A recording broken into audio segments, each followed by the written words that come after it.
Welcome to our first session. So we will discuss the political situation now. We'll start with a report from Sultana Kamal, which I have to introduce because you all know her.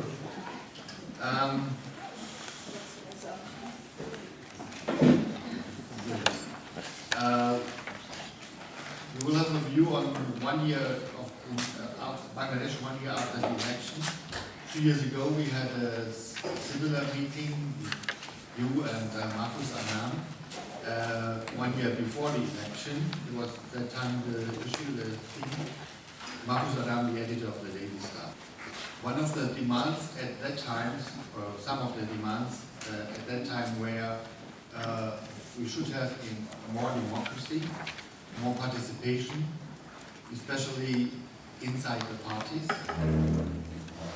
less corruption, following the course of the anti-corruption committee at that time already installed, and given more efficiency to the human rights, especially to stop the extrajudicial killings of Rab and others and the impunity.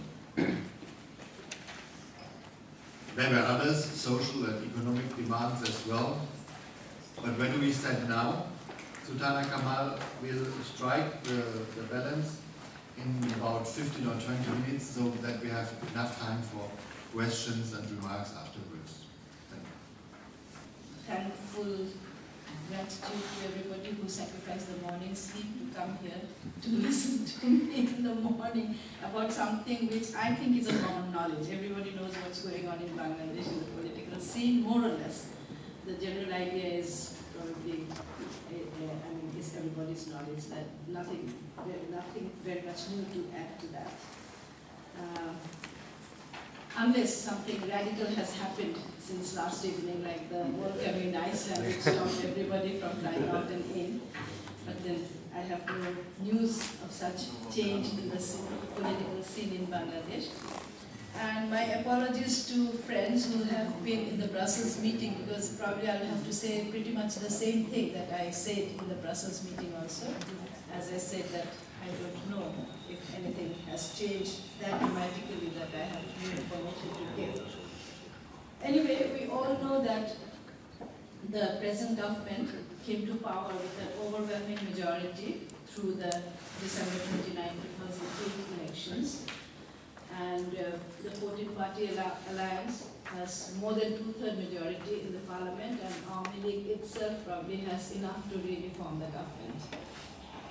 Anyway, but then the election was held and accepted as considerably free and fair, even though, it's not, it cannot be sort of said that there hasn't been any rigging or any kind of irregularities in the election, but then more or less people accepted that the election was free and fair to the extent that the result could be taken as that this alliance will form the government. Anyway, and the parliament, as they say in their own words, they started their journey on January 25th amid people's high expectation. And the people actually expected that it would work for putting the country on the right track towards democratic practice, which has been lacking in Bangladesh for many, many years. Particularly people's experience was that during the emergency period, no matter how mixed the reactions have been in the people about the emergency period, people definitely very earnestly and eagerly waited for democracy to return. And in the beginning, the new parliament witnessed some change as the main opposition PNP joined its inaugural session. All parliamentary standing committees were formed in the first session itself, which is very interesting and encouraging, and the functioning of the House, that actually contributed to the functioning of the House effectively. But unfortunately, within a month, the situation changed and people witnessed a return to the old culture of destructive confrontational politics. The PNP forwarded a number of demands to the ruling party as preconditions for their return to House, and has been boycotting the sittings of Parliament since its second session that was held in June until very recently, where again the role of the opposition is highlighted by frequent walkouts. Probably we can kind of draw a conclusion here that the Parliament can be said not to be as effective as had been expected by people.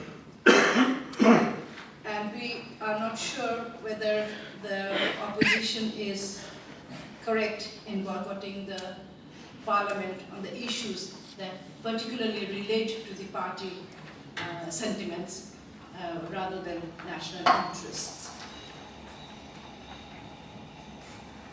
That is about the Parliament, and also we know that in the Parliament the debates and the arguments that take place also have very little to do with national interest. People are not getting enough confidence in the exchanges that take place within the or between the members of the Parliament.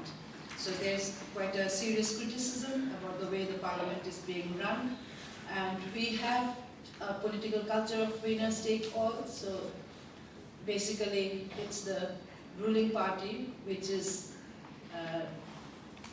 kind of attending Parliament, and also according to a report by Transparency International Bangladesh, the Parliament itself also suffered from lack of quorum quite significantly, and that amounted, according to TIB, loss of quite a lot of, or a huge amount of money which the government did not, or the ruling party did not take with grace, as I can see.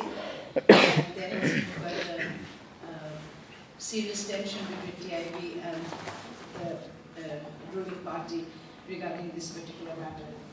This probably will be a matter of interest to you, since you are also interested in the TIB assessments. Anyway, let me go through some of the issues that need to be discussed. Probably if I want to discuss the parliamentary or the state of politics in Bangladesh. I have already talked about the Parliament, and we can probably talk a little about the Cabinet for the Charter for Change, and Sheikh Hasina, the present Prime Minister, brought some surprise peaks to news, to actually have several important ministers in several important given them many important portfolios, like the Home Minister is a woman, the Foreign Minister is a woman, the Agriculture Minister is a woman, and also some state ministers are there who are women, and many of the ministers are new, but then they are well known for their integrity and their commitment to the welfare of the people. And generally, we can say that this is the government so far has been kept the face to be recognized as a pro-people government.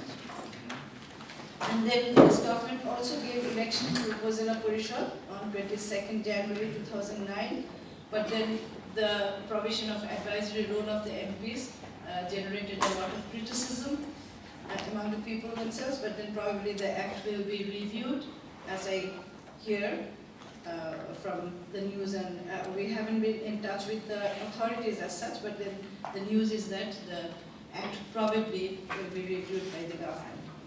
But in the meantime, we also know that there has been an incident which is termed as unimaginable carnage at the BDR headquarters, where 74 people were killed, among which we had 57 army officers.